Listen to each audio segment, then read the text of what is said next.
कौन है तहूर हुसैन राणा? तहूर हुसैन राणा एक नाम जो 26 से 11 मुंबई हमलों की साजिश के पीछे छिपा था, अब भारत की गिरफ्त में है। यह पाकिस्तानी मुल्क का कनाडाई नागरिक जिसने आतंक की पटकथा लिखी और आखिरकार अपने कर्मों का फल भुगतने भारत लौट गया है। राणा का जन्म 12 जनवरी 1961 को पाकिस्तान के पंजाब प्रांत के चिंचावतनी में हुआ। पाकिस्तानी सेना में डॉक्टर के रूप में सेवा देने के बाद वह 1990 के दशक में कनाडा चला गया और वहां की नागरिकता प्राप्त की। बाद में उसने अमेरिका के शिकागो में इमिग्रेशन कंसल्टेंसी फर्म स्थापित की, लेकिन यह अब उसकी असली मंशा को छिपाने का एक मुखौटा था। राणा का सबसे करीबी सहयोगी था डेविड कोलमैन, जो लश्कर ए तैयब और पाकिस्तानी खुफिया एजेंसी ISI के लिए काम करता था।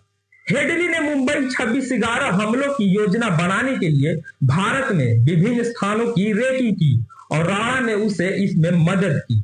राणा की इमिग्रेशन फॉर्म के माध्यम से हेडली को भारत का बिजनेस वीजा मिला, जिससे वह आसानी से देश में घूम सका और अपने नापाक इरादे को अंजाम दे सका। 2009 में अमेरिका खुफिया एजेंसी FBI ने राणा को गिरफ्तार किया। 2011 में उसे लश्कर ए तैयब को समर्थन देने और डेनमार्क में एक अखबार पर हमले की साजिश के लिए दोषी ठहराया गया, लेकिन मुंबई हमलों में सीधी संलिप्तता से बरी कर दिया गया। उसे 14 साल की सजा सुनाई गई, जिसे उसने 2020 में पूरा किया, लेकिन भारत ने उसके खिलाफ अपने आरोपों को नहीं छोड़ा और अपने पर्दे की मांग जारी रखी।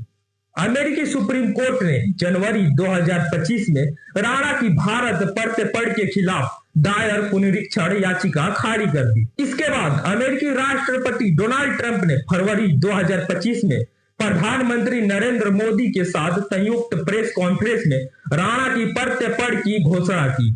यह भारत की कूटनीतिक जीत थी, जो मोदी सरकार की मजबूत नेतृत्व क्षमता को दर्शाती है।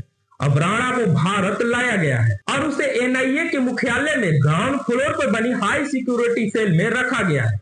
यह वही स्थान है जहां देश के सबसे खतरनाक आतंकवादी को रखा जाता है। राणा के लिए यह एक बड़ा झटका है, जो कभी अपने आप को कानून से ऊपर समझता था।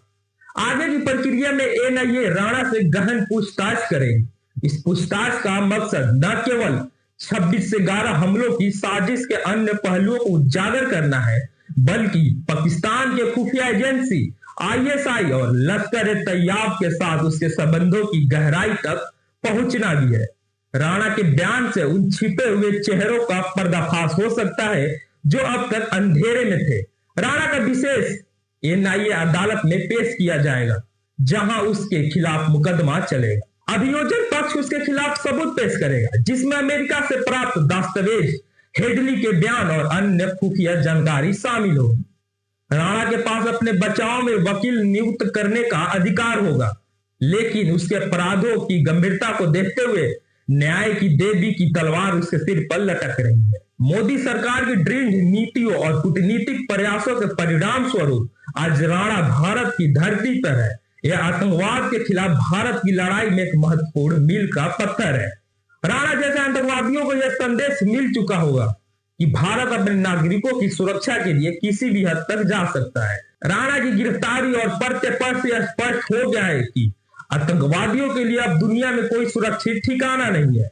भारत की न्याय प्रक्रिया अब उसके कृत्यों की उचित दंड देगी। यह सुनिश्चित करेगी कि 26 से 11 के पीड़ितों को न्याय मिले। राणा का अंत अब निकट है और यह अंत उसकी खुद की बनाई हुई साजिशों का परिणाम है। यह घटना भारत की न्याय प्रक्रिया की शक्ति और मोदी सरकार की कूटनीतिक सफलता का प्रतीक है। राणा जैसे आतंकवादियों को अब यह समझ लेना चाहिए कि भारत अपने दुश्मनों को खोज निकालने और उन्हें न्याय की कटघरे में खड़ा करने में सक्षम है। यह नया भारत है जो अपने नागरिकों की सुरक्षा के लिए किसी भी हद तक जा सकता है। तो ये थी आज की तहूर राणा की साजिश से लेकर उसके गिरफ्तारी तक की पूरी पड़ताल। अब सवाल सिर्फ उसका नहीं, सवाल है सिस्टम का, सवाल है जवाबदेही का। मैं हूं शुभम और आप देख रहे हैं तथ्य की तह तक। जहां बाकी चुप रहते हैं, वहां हम सच्चाई की परतें खोलते हैं। मिलते हैं अगली तह में, तब तक के लिए सतर्क रहिए, जागरूक रहिए, क्योंकि हर खबर के पीछे छिपी होती है एक गहरी कहानी।